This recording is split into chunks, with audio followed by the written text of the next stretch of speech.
you received one of my pamphlets or an email was forwarded to you either by myself or by somebody who thought you might be interested in a process that I developed recently about an improved way to assess and treat your patient's pain. As I just showed you a bit ago, there is a pamphlet that is available. I think that the brochure does a very good job at explaining this new process of pain management. It's a new approach for the assessment, treatment, and evaluation of your patient's pain. The biggest part of the issues that we've been having previously is that the numbers that people rating their pain really didn't mean anything to us, or to the patient for that matter. The patient would say, well, it's about a 2. But for one patient, a 2 would mean one thing, and for another, a 2 might mean much different. So we should treat those two patients differently, but according to the scale, their pain is the same. The issue is that people have different tolerances of pain, low, average, or high tolerance. You can see in this pamphlet here, which you can get a hard copy of, that someone with a low tolerance for pain might, if we were rating it at a 7, for this person, that would be severe pain.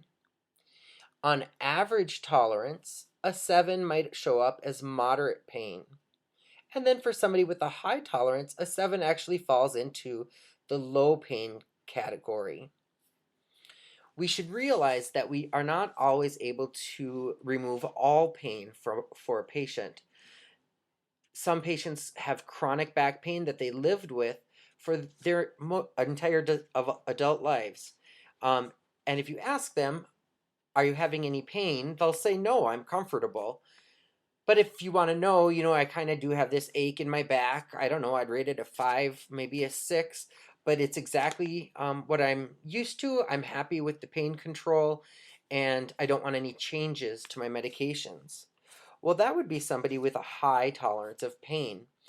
And because they were rating a 5 and that was fine, we should have a goal set of 5 rather than 0 as you would for somebody with a low pain tolerance. Once you've determined your patient's tolerance for pain, you need to then decide how to treat that pain. Again, somebody rating a 7 with a high tolerance would need nothing or maybe just a mild analgesic like acetaminophen. Somebody with a low pain tolerance, where 7 is a severe pain, you may need to treat with a pretty strong dose of narcotics. So what I've developed is just a little drug administration guide that explains what you should do for low, moderate, and severe pain. This top is for acute pain, and then at the bottom is for treating chronic pain, again for mild, moderate, and severe pain. And those don't, it doesn't matter what the patient listed as their number, the severity is based on their pain tolerance and what their goal should be. For most people, mild pain can be controlled with things like acetaminophen, ibuprofen, or maybe a single propoxyphene. For moderate acute pain, you might be looking at 2 propoxyphene, like 130 milligrams, maybe 1 Vicodin, a 5 milligram, or a single oxycodone at 5 milligrams. Severe pain, however, and this again is acute, would be treated with a much stronger narcotic, maybe 7.5 to 10 milligrams of hydrocodone or oxycodone at 10 milligrams. These acute pain medications have a fairly fast effect, but also wear off fairly quickly. So patients with chronic pain, if this is all they were taking, would end up having a pretty roller coaster effect of feeling pretty good and then wearing off to have some pretty significant pain again. For those people, we want to move on to the chronic pain schedule. For those, you want to look at extended release pain medications. Somebody that fits into that mild pain category might just need extended release acetaminophen, ibuprofen, or an extended release propoxyphene with a lower dose. Moderate pain, you might need to look at some stronger medications, of course, looking at a higher dose of extended release propoxyphene, maybe an OxyContin, which is an extended release oxycodone ranging from 10 to 20 milligrams, either twice a day, sometimes 3 times a day, depending on how long that medication carries their pain in a tolerable level. We might also look at a fentanyl patch, which would be a Duragesic patch. Those only need to be changed 72 hours, every 72 hours. And maybe for a moderate pain person, we'd be looking at 12 to 25 milligrams per, or I'm sorry, it's micrograms per hour. Severe pain, again, we would just be bumping it up a notch, looking at OxyContin, or extended release oxycodone, that is, at maybe 30 or 40 milligrams twice or 3 times daily. And then severe pain also could be handled with a patch, like a fentanyl patch. And we would be looking at 50 to 100 microgram patches that would be changed again every 3 days. Chronic pain is often accompanied by intermittent acute pain.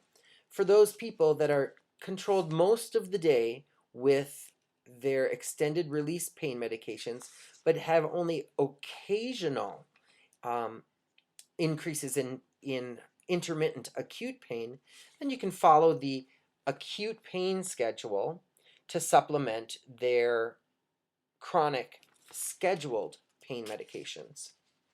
However, if you determine that your patient with chronic pain is regularly or very frequently requesting additional pain medications, we should look at adjusting that chronic pain medication that's scheduled rather than continuing to give the acute pain medications on an ongoing basis. So that in the brief is the approach that I think is a good way to go for chronic and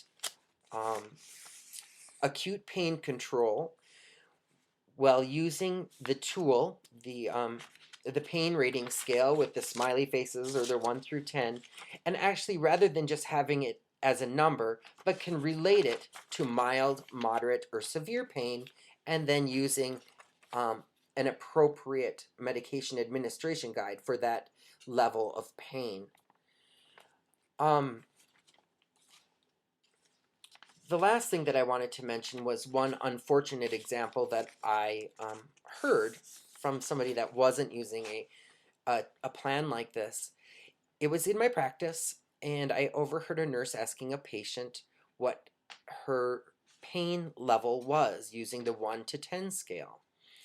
The patient was having a difficult time, as many do, because pain is such a subjective thing. It's hard to put that into an objective measurement. So the patient said, well, I really, I don't know what I should put it at.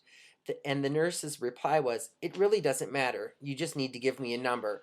I'm going to give you the same amount of medication anyway, and if it's not enough, I'll give you more. I just need to record a number for our paperwork, which I think is a pretty sad example of how our current process using the pain rating scales doesn't work.